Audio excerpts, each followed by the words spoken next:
أعوذ بالله من الشيطان الرجيم بسم الله الرحمن الرحيم Bismillah. Assalamualaikum warahmatullahi wabarakatuh.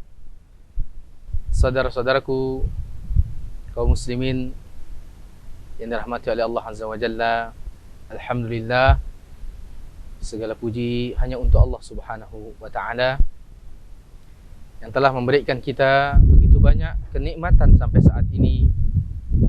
Kita masih merasakan nikmat Allah Subhanahu wa taala.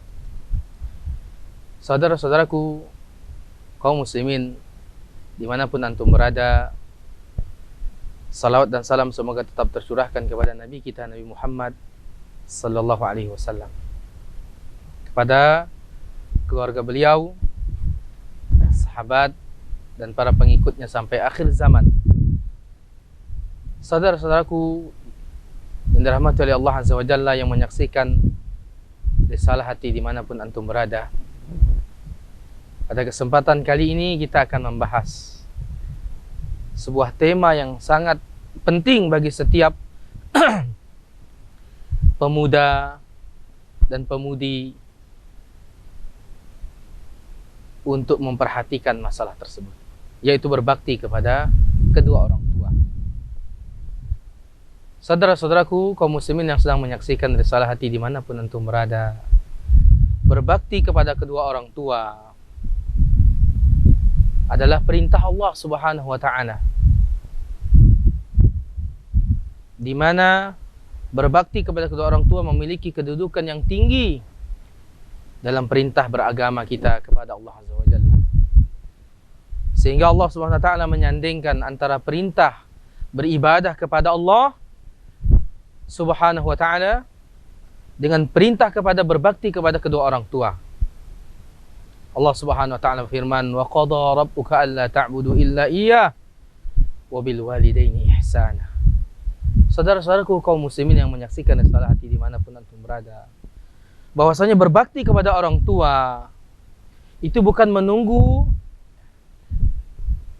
orang tua kita di usianya yang senja, atau dia sudah menjadi orang yang tua renta. Tidak.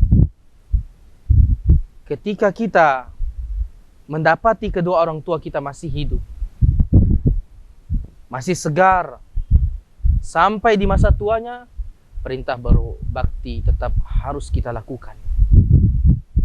Saudara-saudaraku kaum muslimin yang menyaksikan Risalah Hati dimanapun antum berada, inilah yang banyak dari kalangan pemuda dan pemudi, kaum muslimin dan muslimat tidak memperhatikan masalah ini.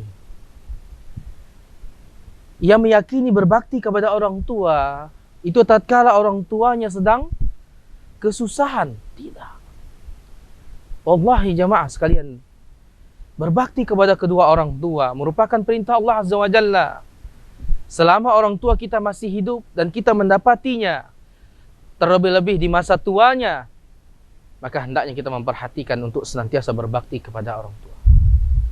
Karena Allah memerintahkan kita dan mewajibkan kita untuk berbakti kepada keduanya. Berbakti merupakan amalan yang besar setelah mentauhidkan Allah Subhanahu wa taala. Begitu sebaliknya, ketika seseorang durhaka kepada kedua orang tua, maka kedurhakaannya merupakan dosa yang besar setelah kesyirikan kepada Allah Subhanahu wa taala. Nabi SAW bersabda, "Ala ukhbirukum bi akbaril kabair?" Maukah kalian, kata Nabi SAW, aku tunjukkan dosa yang paling besar dari dosa besar yang ada? Qalu bala ya Rasulullah. Tentu wahai Rasulullah SAW. Maka kata Nabi SAW, al-isyraku billah, berbuat syirik kepada Allah SWT merupakan dosa yang paling besar dari dosa-dosa besar yang ada.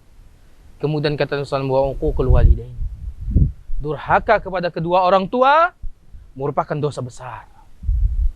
Wahai pemuda dan pemudi, kaum muslimin dan muslimat dimanapun antum berada, berbaktilah kepada kedua orang tua kita.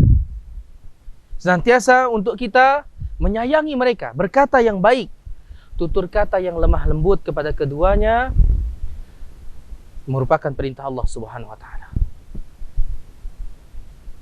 Jangan sampai kita menunda. Kita ini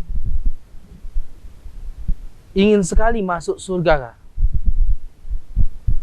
Dan pintu surga bagi seorang anak adalah berbakti kepada kedua orang tua. Inilah pintu yang terdekat, kata para ulama. Kalau dari pintu ini saja kita tidak mampu untuk masuk ke dalam surga, maka dari pintu mana yang lain lagi kita akan masuk ke dalam surga Allah Subhanahu wa taala. Kita durhaka kepada kedua orang tua, kita menyakitinya, dan bahkan kita mencucurkan air matanya, menjatuhkan air matanya di muka bumi ini karena kedurhakaan kita kepadanya. Ingatlah saudara-saudaraku sekalian dirahmati oleh Allah yang sedang menyaksikan risalah hati dimanapun antum berada. Cukuplah kedua orang tua kita meneteskan air mata di dunia ini sekali. Karena bahagia kita lahir di dunia ini. Jangan sampai kita membuat air mata kedua orang tua kita menetes kembali karena kedurhakaan kita. Dan ini lebih besar dosanya jemaah sekalian. Kita kembali setelah jedah yang berikut ini. أعوذ بالله من الشيطان الرجيم بسم الله الرحمن الرحيم